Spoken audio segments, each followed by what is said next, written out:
नमो अरिहन्ताणं नमो सिद्धाणं नमो आयर्याणं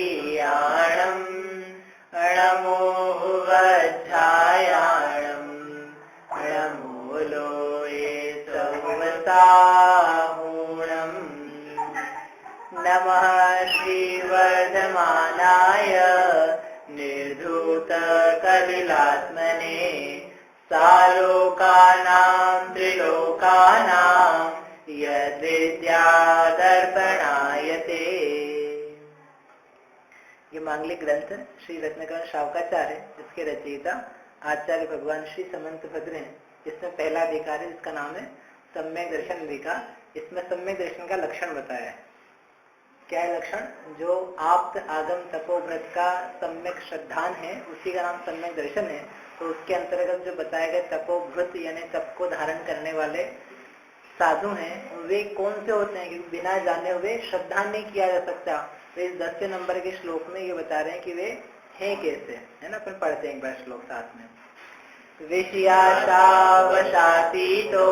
निरारंभो परिग्रह ज्ञान ध्यान तपोरत्न तपस्वी सप्रशस्यते।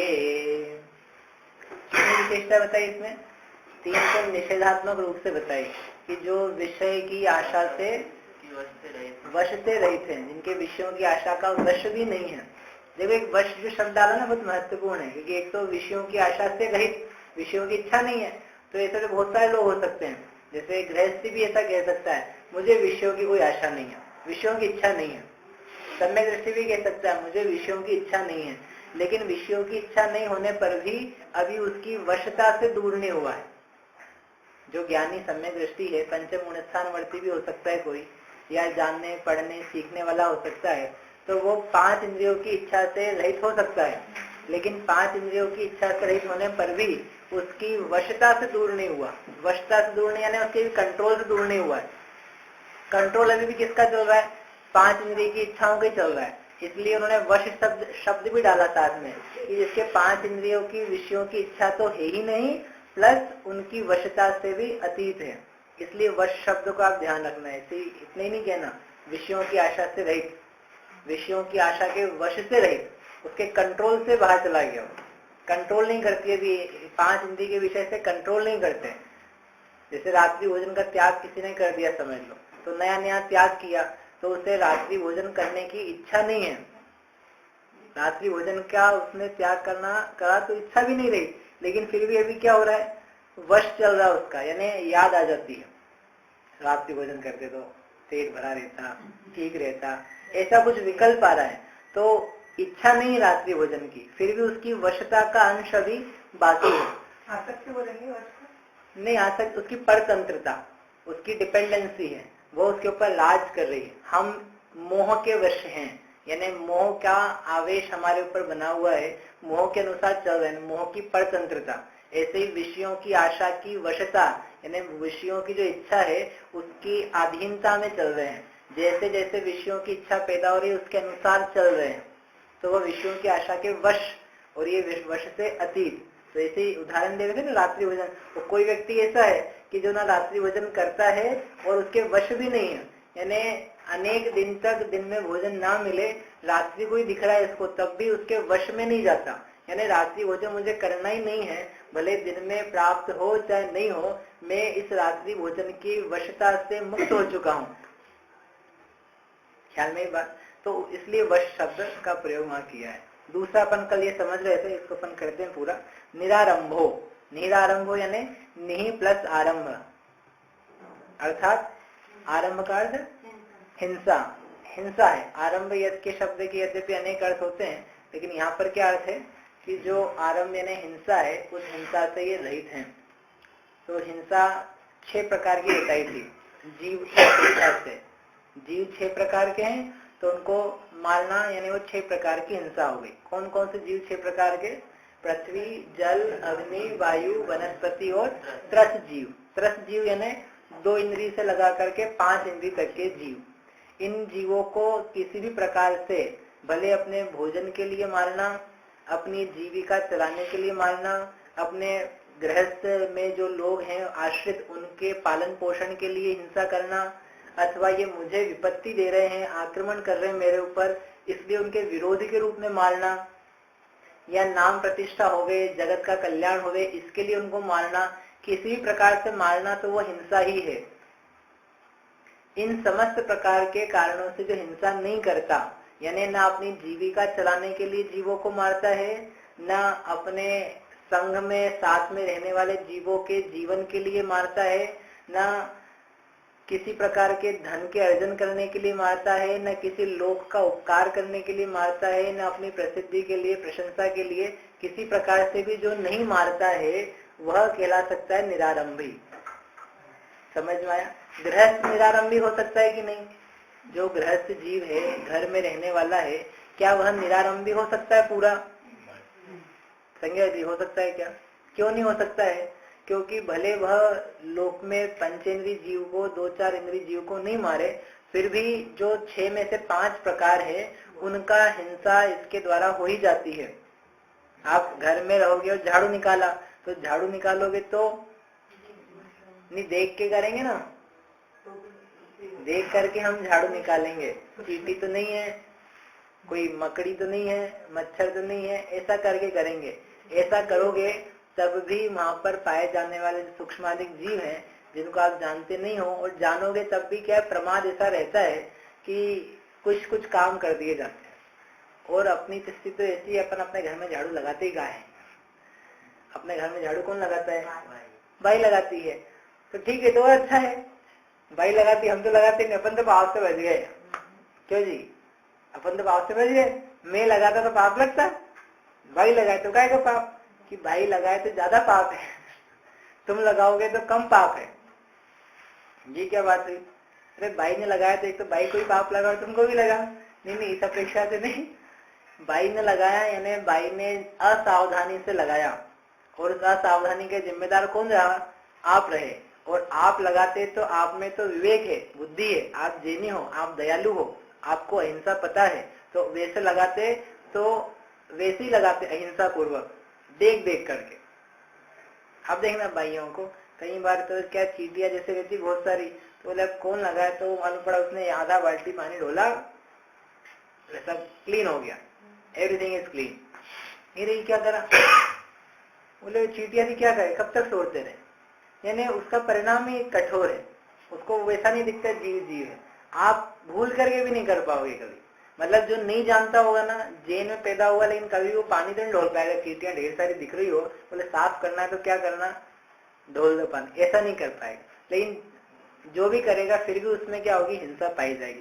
कहने का आशय ये है कि गृहस्थी में रहते हुए जो दिन भर काम किए जाते हैं, भोजन बनाने के, घर चलाने के, धन कमाने के, दुकान चलाने के, ये सारे कार्य हिंसा से रहित नहीं हो पाते हैं। इसका मतलब जो निरारंभी होगा वह गृहस्थी नहीं होगा।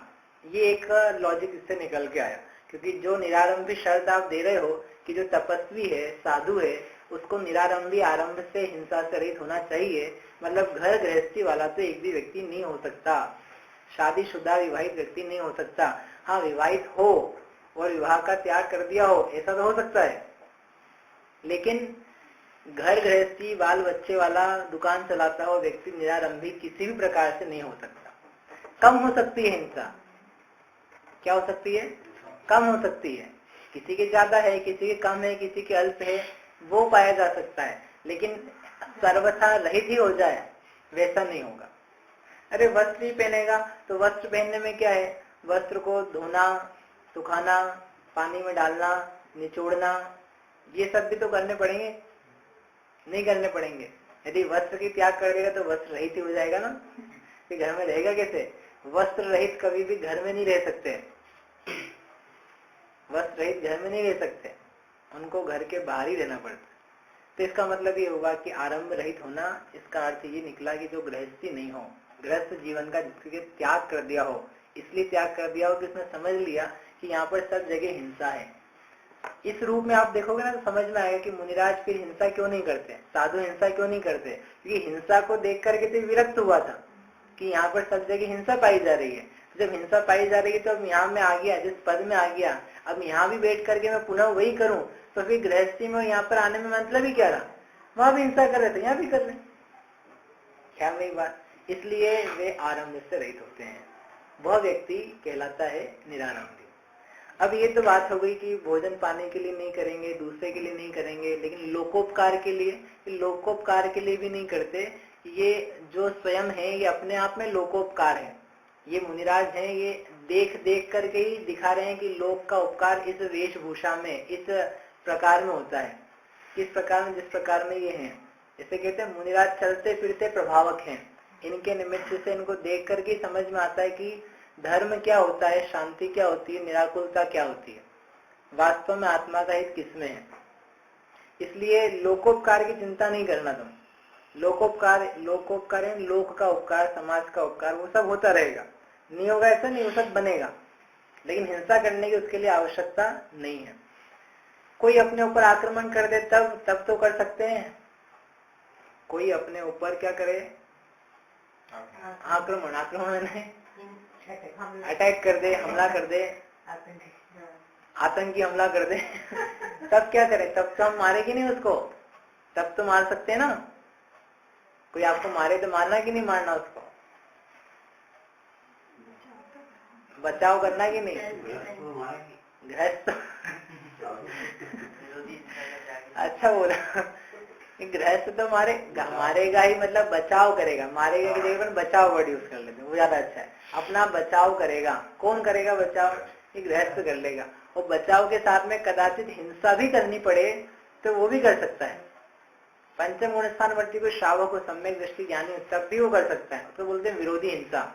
अपने ऊपर आने वाला कोई यदि प्रहार है, शस्त्र प्रहार या अन्य प्रकार का, उससे बचने के लिए वो बचे और उसका प्रत्युत्तर देना आवश्यक हो तो प्रत्युत्तर भी देता है, तो उसके लिए विरोधी हिंसा बन जाती है। लेकिन कोई मुनिराज हैं जिनको साधु कह रहे हैं और निरारंभी कह रहे हैं, तो क्या वो भी उनके साथ ऐसा चल सकता है क्या? तो कह रहे कि उनके साथ ऐसा नहीं। उसी व्यक्ति को हम यहाँ निरारंभी कहेंगे जो अपने ऊपर इस शरीर का नाश हो जाने का अवसर आ जाने पर भी आरंभ नहीं करते। आरंभ का जिसको परिणाम पैदा नहीं होता, करते नहीं है तो ठीक ही है, परिणाम तक पैदा नहीं होता कि मैं इसके लिए कुछ करूं।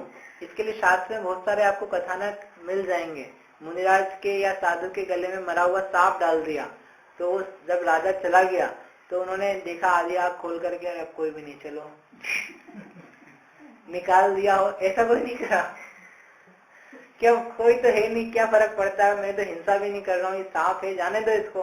कि नहीं, सांप है तो सांप का भी जीव है, मरे हुए सांप का जीव हो, चींटियां आती इसमें भी जीव है, हम छू करके भी हिंसा नहीं करेंगे।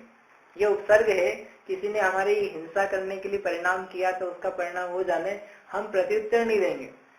ऐसे ऐसे मुनिराज हैं, ऐसी ऐसी विद्या होती है कि क्रोध से देख भर लें। क्या? क्रोध से देख लें, और क्रोध से देखने पर क्या होगा, वो व्यक्ति को जहर चढ़ जाएगा, ऐसी विद्धि। तो कितनी बार क्रोध से देखते हैं फिर वो मुनिराज कि देखना दूर की बात है, उनके चित्त में कभी क्रोध नहीं आता।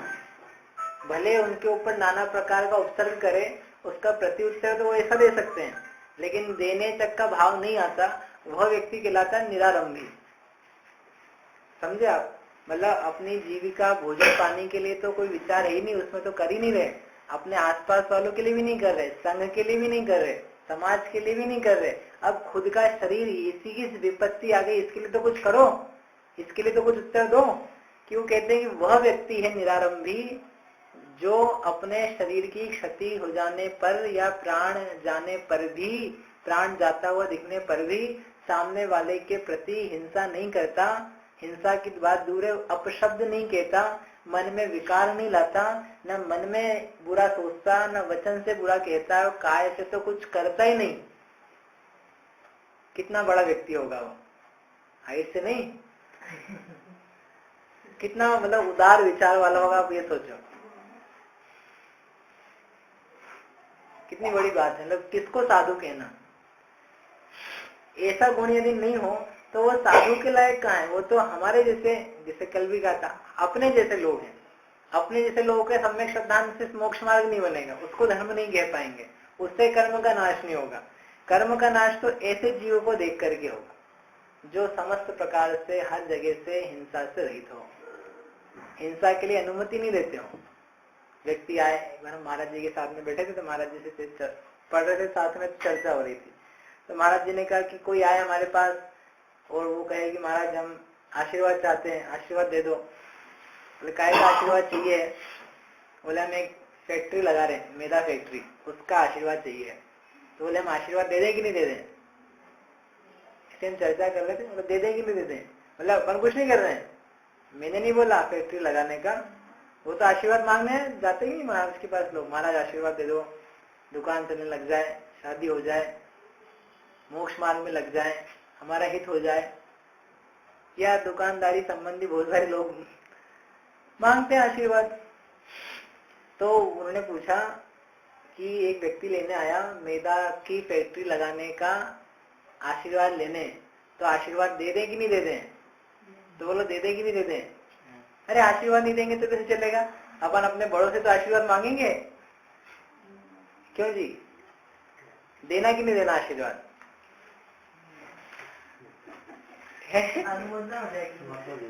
देना चाहिए। नहीं, संत को ये बात बराबर है, संत को आशीर्वाद देना चाहिए, लेकिन किस बात का आशीर्वाद देना चाहिए? मैदा की फैक्ट्री का आशीर्वाद देंगे, यानी क्या कर रहे हैं वो? आप लगाओ, बढ़िया है, मेरा आशीर्वाद तुमको है, इसका अर्थ है मेरी अनुमोदना है, आप अच्छा काम कर रहे हो। और उस मैदा की फैक्ट्री में तुम क्या करोगे? तुम गेहूं खरीद के लाओगे, कौन सा लाओगे ये तुम ही जानते हो, किस भाव का लाओगे, कैसा भुना हुआ होगा, बिना हुआ होगा, बिना कैसा भी होगा, और फिर क्या करोगे? उसको बिना देखे दुखाए उसको सब क्रश कर दोगे, पीस दोगे। कितने जीवों का घात होगा उसमें, कि जितने जिंदगी भर में मैंने नहीं करा होगा घर में रहते हुए, उतना तुम एक आशीर्वाद में अभी मेरा माल चुरा ले जाओगे, तो कितना बड़ा आशीर्वाद हो गया। जितनी जिंदगी भर मैंने हिंसा नहीं करी होगी घर में रह करके, उतना तुमने वैसे एक आशीर्वाद मांगा, और पता नहीं कितने साल तक तुम्हारी चलती रहेगी फैक्ट्री। तो सामान्य रूप में देखने में लगता है कि नहीं आशीर्वाद तो देना चाहिए, लेकिन आप देखो तो सर किस बात का है। बहुत सारे तो उदाहरण आते हैं, तो बोले हम नहीं देते ऐसा आशीर्वाद, इतना आशीर्वाद देते हैं पाप का क्षय हो, पूजन पाठ करो, धर्म आराधना करो, इसके लिए आशीर्वाद। अरे आप खुद ही सोचो, जिस व्यक्ति ने हिंसा का त्याग कर दिया, उसके पास जाके अपन यदि हिंसक वस्तुओं का आशीर्वाद मांगने जाए, तो ये तो अपनी बलिहारी बुद्धि की कि किससे क्या मांग रहे हो। अरे वो खुद ही बेचारा हिंसा छोड़ के बैठा है, और तो बोले महाराज हिंसा का आशीर्वाद, तो काय का आशीर्वाद हिंसा का? यानी आशीर्वाद तक देने में कितनी सावधानी है। मतलब लोग तो आ जाएंगे मांगने के लिए, लेकिन वो इस बात की भी सावधानी रखते हैं। वो व्यक्ति मतलब निरारंभी होता है। बुरा मत समझना इसको, कह रहे संत को देना चाहिए ऐसा कैसे? नहीं, संत अपना हित सोच करके चलते हैं कि मेरा हित किसमें, मेरी मर्यादा क्या है, मैं अहिंसक पथ पे चलने के लिए निकला हूँ, निरारंभी मुझे रहना है, तो मैं निरारंभी कैसे रहूं? बहुत सारे लोग आएंगे, एक कोई व्यक्ति मांगना है आशीर्वाद, किस बात का? कि अस्पताल में जो जो चीजें वेस्टेज होती है, उस वेस्टेज को हमने क्रश करने के लिए फैक्ट्री खोलना है, उसका आशीर्वाद चाहिए।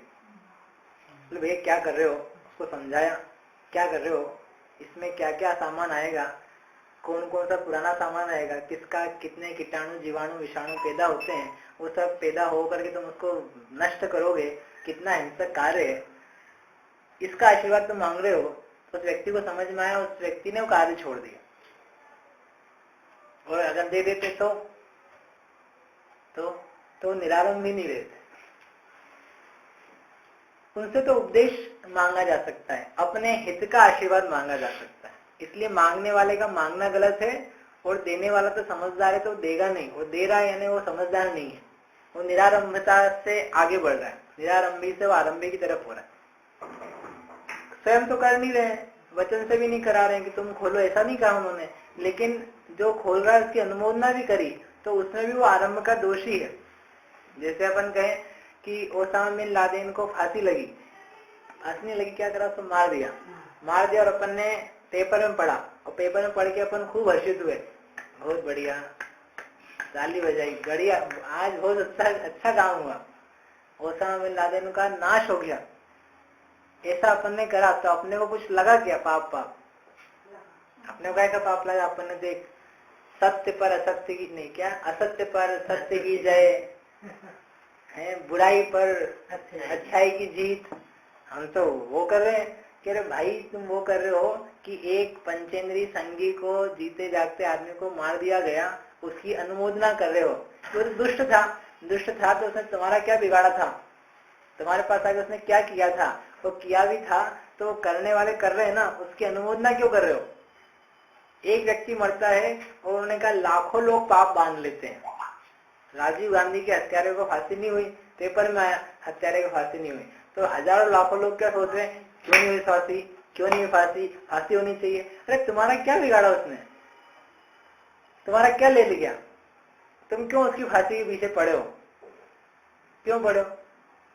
लेकिन देखा में फोकट में ये सब जो है ना, ये पंचायती बिना काम की पंचायत, ये इससे लेकिन फ्री में नहीं हो जा रहा है जी, ये हिंसा बांधता जा रहा है। इससे कहते हैं वो आचार्य पाप लगता है।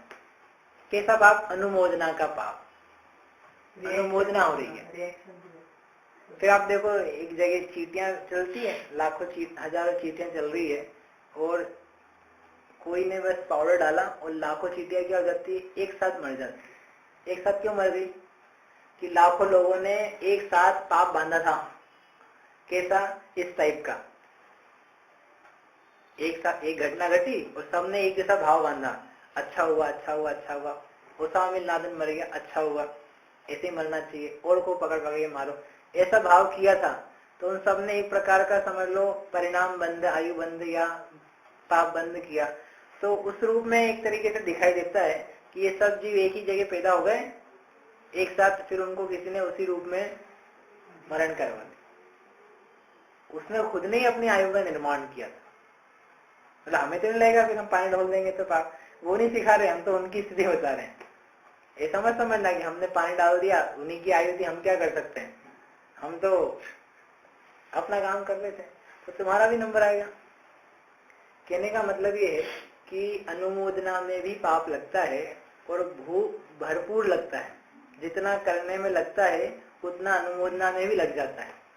इसलिए जो निरारंभी हैं वे सब प्रकार से बच के रहते हैं। यदि किसी प्रकार से अटैच हैं आरंभ में तो वे निरारंभी नहीं है, यानी साधु नहीं है। बाकी बड़े हो सकते हैं, त्यागी हो सकते हैं, लेकिन जिनका नाम यहाँ पर निरारंभी रूप में कहा जा रहा है वो नहीं हो सकते। वे मोक्ष मार्ग के नेता नहीं होंगे, संसार मार्ग के हो सकते हैं। अभी जब तक निरारंभी हैं तब तक नहीं है, जब निरारंभी बन जाएंगे तब हो सकते हैं। इसलिए वे गुरु कहलाने के या गुरु रूप में पूज्य नहीं है। बात यही समझ में। इस प्रकार से ये जो निरारंभी है, मन से, वचन से, काय से, कृतकारित अनुमोदना से, समस्त प्रकार से आरंभ से रहित हुए, वे कहलाने के योग्य है निरारंभी। इसमें किसी को कोई प्रश्न हो तो आप पूछ लो, नहीं तो अपन आगे बढ़ते हैं। नहीं है मतलब राय भी तो सबको होंगे। हाँ, अपनी तरफ से जो अपन राय देते रहते हैं, कुछ भी बोलते ये अपनी तरफ से, मतलब गृहस्थी जीवन में क्या है कि जहाँ योग्य है वहां तो कहा जाता है, लेकिन उसमें भी वो सब दोषपूर्ण है। इसलिए पहले अपन ने क्या कहा, जो निरारंभी होगा वो गृहस्थ नहीं होगा, गृहस्थ होगा उसके आरंभ होगा। लेकिन आरंभ होगा इसका मतलब छूट नहीं दे रहे कि अब घर में तो पाप तो हम करेंगे ही सही, पाप हो जाते हैं। पाप से फिर जीव बचना चाहता है कि हम बचें, तो जो बचना चाहेगा वो व्यर्थ की बातों से, व्यर्थ के प्रपंच से, सलाहों से, क्या बोलते उसको, रायचंदी बनने से वो बचेगा। कि हमें व्यर्थ का रायचंदी नहीं बनना है। दुकान नहीं खुल रही तो मैं दुकान खुलवा दें, कहाँ खुलवा दें, बोले काय की खोलने, बोले मेडिकल की। हाँ वहाँ जगह है, वहाँ चले जाओ, वहाँ खोल लो, ये दुकान से सामान ये ले लो। तुम्हारा क्या काम है, ये तुमको क्या करना है इसमें? मेडिकल की दुकान खोलेगा, उसमें शाकाहारी भी बेचेगा, मांसाहारी भी बेचेगा। नहीं, मेडिकल की दुकान, और उसके परिणाम कितने बिगड़ते रहेंगे तुम खुद सोचो। इस दुकान पे ग्राहक नहीं आएंगे तो ये सोचता रहेगा आजकल लोग नहीं आ रहे हैं, बीमार नहीं पड़ रहे हैं आजकल लोग, क्या बात है, बीमार पड़े तो मजा आए। तुमने ऐसे व्यक्ति के परिणाम जिंदगी भर के लिए खराब करवा दिए उसकी हेल्प करके। नहीं, हेल्प करी हमने तो हेल्प करी, उसका पुण्य भी है, लेकिन जो पाप करवाया है उसका भी दंड है। आप मदद करते हो ना, मदद करने में पुण्य नहीं लगता, ऐसा नहीं। पुण्य लगता है, लेकिन सबके अलग अलग पुण्य के प्रकार होते हैं और साथ में पाप भी लगा करता है। पुण्य लगा तो अकेला पुण्य ही नहीं लगता, पुण्य पाप दोनों भी लगते हैं साथ में, भी आता है ख्याल में। तो अपन अपनी तरफ से यदि विचार करें तो जो व्यर्थ की चीजें उनसे बचने का प्रयास करता है और जो प्रयास नहीं करता तो उसके ज्यादा आरंभ होता है, जो और भी डूबा रहता है तो उसके और ज्यादा होता है, और जो विचार कर करके उससे बचता रहता है तो उसके कम होता है।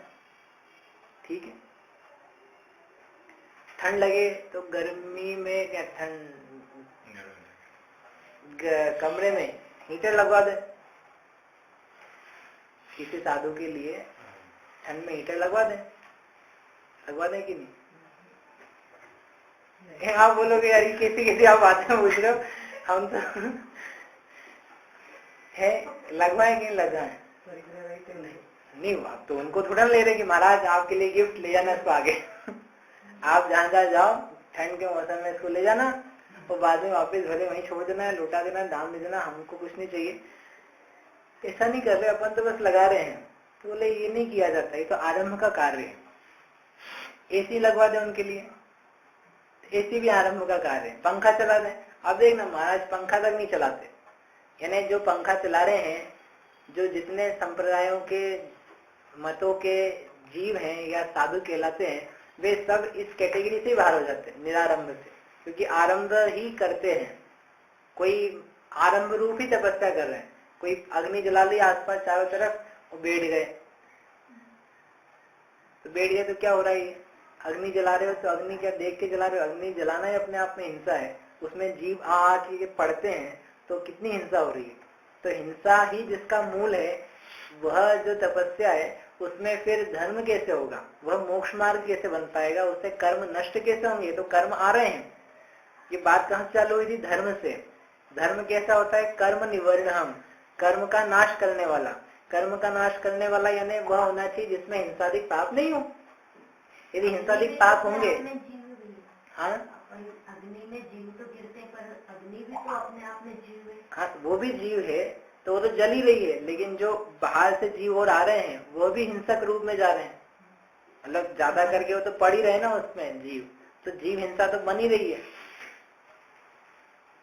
ऐसे पानी उबालने का, पानी उबाल के दो, इस प्रकार के सब कथन भी जिनके चरण में नहीं है, इनके आचरण में नहीं है, वह निरारंभी। बहुत विस्तार है इसका, अपने संक्षेप में किया है, खूब सारी बातें हैं इसमें। संक्षेप इतने ही मात्र कि किसी भी प्रकार से हिंसा में लिप्त नहीं हो, कदाचित हो रहा हो तो उससे निकलने का हो कि नहीं मुझे लगना नहीं है, इसमें ये करने लायक नहीं है। जहाँ अपने शरीर के ऊपर ही घात होने पर वे हिंसा नहीं करते, तो बाकी सबकी तो बात ही क्या है।